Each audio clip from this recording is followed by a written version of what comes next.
Nomes de lugares, a gente costuma pensar que eles são fixos, que estão ali gravados nos mapas e pronto. Mas e se um nome fosse, na verdade, um campo de batalha? Hoje vamos mergulhar no coração da Amazónia para desvendar a história de Canutama, um lugar que, olha, lutou pela sua própria identidade e provou que um nome é muito, mas muito mais do que uma simples palavra. Um seringal de muitos batismos e o dono era rei. Esta frase já diz quase tudo, não é? Não estamos a falar de uma simples vila, mas de um autêntico reino no meio da selva, governado por uma figura quase lendária.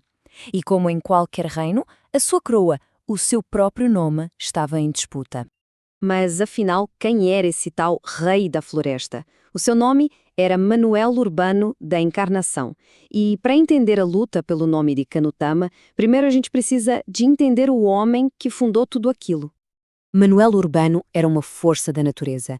Bem antes de existirem mapas oficiais daquela região, ele já estava lá, a navegar pelas águas perigosas do rio Purus. Ele não foi só mais um colono, ele foi o pioneiro, aquele que abriu o caminho e fundou o povoado que viria a ser a semente da cidade. A influência dele era imensa. Não era só um dono de terras, não. Ele era o centro de gravidade de tudo o que acontecia ali. E como vamos ver, a história dele e a do nome deste lugar estão tão ligadas que é simplesmente impossível separar uma da outra. E como é que nasceu o primeiro nome deste lugar? Esqueça os decretos do governo ou as homenagens a generais distantes. A origem de Canutama é muito mais imediata, muito mais acidental e profundamente humana. A história por trás do nome Canutama é quase como uma fotografia de um instante. Tudo começa com um momento de dor, um encontro de culturas e uma única palavra que iria ecoar por gerações. Imaginem a cena, no meio da floresta amazónica, durante o trabalho pesado de abrir um novo roçado, um dos ajudantes indígenas de Manuel Urbano, do povo Paumari, magoa-se. Um acidente. Ele corta o pé. E naquele momento de dor, o homem gritou uma palavra na sua língua, Canutama, e essa exclamação, totalmente espontânea, tornou-se o nome do lugar.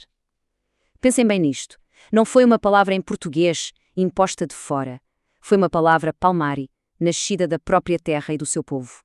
Mas, como o título sugere, aquele primeiro batismo não foi o único. É aqui que começa o verdadeiro conflito da nossa história. As várias tentativas de forças externas de apagar esse nome e rebatizar Canutama. Olhem só para esta cronologia. Parece uma montanha-russa, não é? Durante 70 anos, o lugar foi puxado em todas as direções, de Canutama para Arimã, depois um nome religioso tão comprido que, sejamos honestos, ninguém usava. Volta a ser Canutama para logo a seguir virar uma homenagem ao fundador e finalmente regressar às origens. Foi uma crise de identidade total, imposta por burocratas e políticos. A primeira tentativa de apagar o nome original veio da Igreja. Em 1879, eles decretaram um nome pomposo que parecia não ter fim, Freguesia de Nossa Senhora de Nazaretes de Nova Colónia da Bela Vista. Pois é, mas como a história mostra, nomes assim, impostos de cima, não funcionam. Simplesmente não pegou. Era formal demais, distante demais da vida real na floresta. E a prova disto está aqui. É a assinatura de uma carta do próprio Manuel Urbano. Reparem na data, 1882. O nome oficial era o religioso, mas o fundador, o rei daquele lugar, continuava a chamá-lo pelo seu nome original e verdadeiro, Canutama. Décadas mais tarde, em 1928, surgiu uma nova tentativa de mudança. Desta vez, foi uma homenagem, com boa intenção até. O governo decidiu rebatizar a cidade para Urbanópolis, em honra de Manuel Urbano. E aqui está o ponto crucial da história, o conflito final. De um lado, Canutama, um nome nascido de um momento autêntico, com raízes indígenas. Do outro, Urbanópolis, um nome formal, criado por políticos para prestar uma homenagem. Qual deles representava melhor a alma daquele lugar? Esta luta pela identidade teve um vencedor claro. Vamos avançar para a resolução e ver como a resiliência do nome original acabou por prevalecer de uma forma incrível.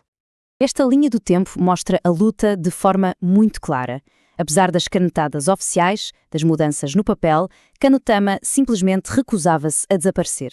Era a identidade do lugar a lutar para voltar à superfície uma e outra vez.